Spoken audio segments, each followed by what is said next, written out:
Welcome back to my channel. Vishu ആയില്ലേ, ഒരു ഇലയട ആയാലോ?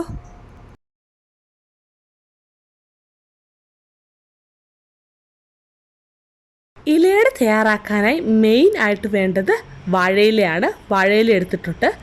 ഇനി മാവ് കുഴയ്ക്കാം. ഒരു പാത്രം എടുത്ത് അതിലേക്ക് ആവശ്യത്തിനുള്ള ഉപ്പിട്ട് കൊടുത്ത്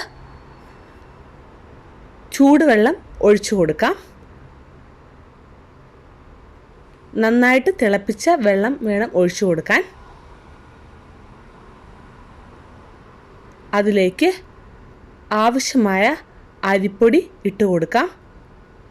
വറുത്ത അരിപ്പൊടിയാണ് ഇട്ട് കൊടുക്കേണ്ടത്. പൊടി നന്നായിട്ട് കുഴച്ചെടുക്കാം.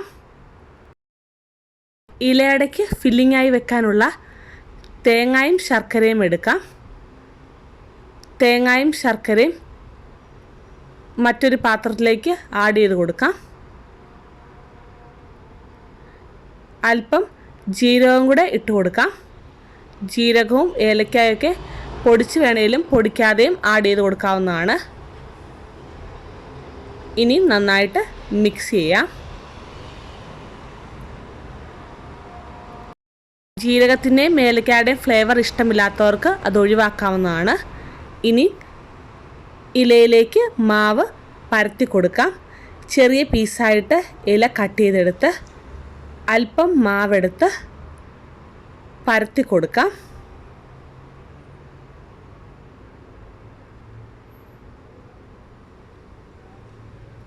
കൈവച്ച് വീഡിയോയിൽ കാണുന്ന പോലെ പരത്തിയെടുക്കാം. കട്ടിയായിട്ടോ കട്ടി കുറച്ചോ പരത്തിയെടുക്കാവുന്നതാണ്. കനം കുറച്ച് പരത്തുന്നതാണ് ഏറ്റവും ബെറ്റർ. ഇനി തയ്യാറാക്കി വെച്ചിരിക്കുന്ന ഫില്ലിങ് ഒരു സൈഡിലേക്ക് വെച്ച് കൊടുക്കാം. ഫില്ലിങ് നന്നായിട്ട് നിരത്തി വെച്ചതിന് ശേഷം ഇല മടക്കി എടുക്കാം. ഇങ്ങനെ ചെറിയ വാഴയില പീസിൽ മാവ് പരത്തി ശർക്കരയും തേങ്ങയും ഫില്ല് ചെയ്തെടുക്കാം. ഇനി ആവിയിൽ വെച്ച് വേവിച്ചെടുക്കാം. ഇഡ്ഡലി പാത്രമാണ് എടുത്തിരിക്കുന്നത്. ഇങ്ങനെ അടുക്കി വെച്ച് ഫ്ലെയിം ഓൺ ചെയ്ത് ആവിയിൽ വേവിച്ചെടുക്കാം. കനം കുറവായിട്ട് പരത്തിയതുകൊണ്ട് പെട്ടെന്ന് തന്നെ വെന്ത് കിട്ടുന്നതാണ്. അട തയ്യാറായിട്ടുണ്ട്. ഇനി സെർവിങ് പ്ലേറ്റിലേക്ക് മാറ്റാം.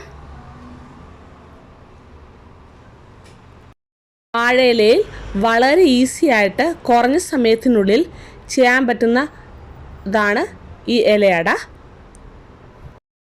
ഈവനിങ് ടൈമിൽ ചായയോടൊക്കെ കഴിക്കാൻ പറ്റുന്ന വളരെ സ്വാദിഷ്ടമായൊരു വിഭവം തന്നെയാണ് ഇലയട. വിഷുക്കാലമല്ലേ, എല്ലാവരും തീർച്ചയായും ഇലയട ട്രൈ ചെയ്ത് നോക്കണം. വീഡിയോ ഇഷ്ടമായാൽ ലൈക്ക് ചെയ്യാനും ഷെയർ ചെയ്യാനും കമൻറ്റ് ചെയ്യാനും സബ്സ്ക്രൈബ് ചെയ്യാനും മറക്കരുത്.